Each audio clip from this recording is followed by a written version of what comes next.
यह कहानी एक छोटे से गांव की है, जहां राधा नाम की एक लड़की रहती थी। राधा एक साधारण परिवार से थी, लेकिन उसकी मां के निधन के बाद उसका जीवन बहुत कठिन हो गया था। वह बचपन में ही अपनी मां को खो चुकी थी और उसके पिता एक किसान थे जो दिन रात मेहनत करके अपने परिवार को पालते थे।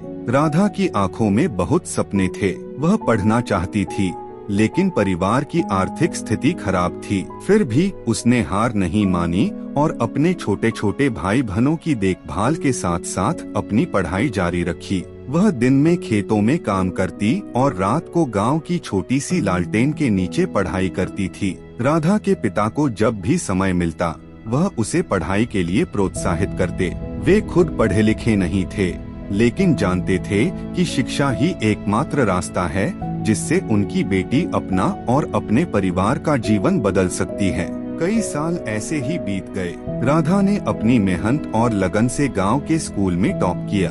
यह गांव के लिए गर्व का क्षण था, लेकिन उसके सामने अब भी एक बड़ी चुनौती थी, शहर जाकर उच्च शिक्षा प्राप्त करना। गांव के लोग और रिश्तेदार कहते थे कि लड़कियों को इतना पढ़ने की क्या जरूरत है, घर गृहस्थी संभालो। लेकिन राधा ने ठान लिया था। उसने अपनी जिद और मेहनत से शहर के एक कॉलेज में दाखिला लिया। आर्थिक तंगी के बावजूद उसने छोटे मोटे काम करके अपनी पढ़ाई पूरी की। धीरे धीरे वह एक बड़ी कंपनी में नौकरी करने लगी। उसका सपना पूरा हो गया था, लेकिन उसे अपनी सफलता का असली आनंद तब मिला जब उसने अपने पिता के हाथों में अपनी पहली तनख्वाह दी। उसके पिता की आंखों में आंसू थे, लेकिन वह गर्व और खुशी के आंसू थे। उन्होंने कभी सोचा भी नहीं था कि उनकी बेटी इतनी बड़ी उपलब्धि हासिल करेगी। राधा ने अपनी मेहनत से न सिर्फ अपना जीवन बदला, बल्कि अपने परिवार का भविष्य भी संवार दिया। यह कहानी हमें सिखाती है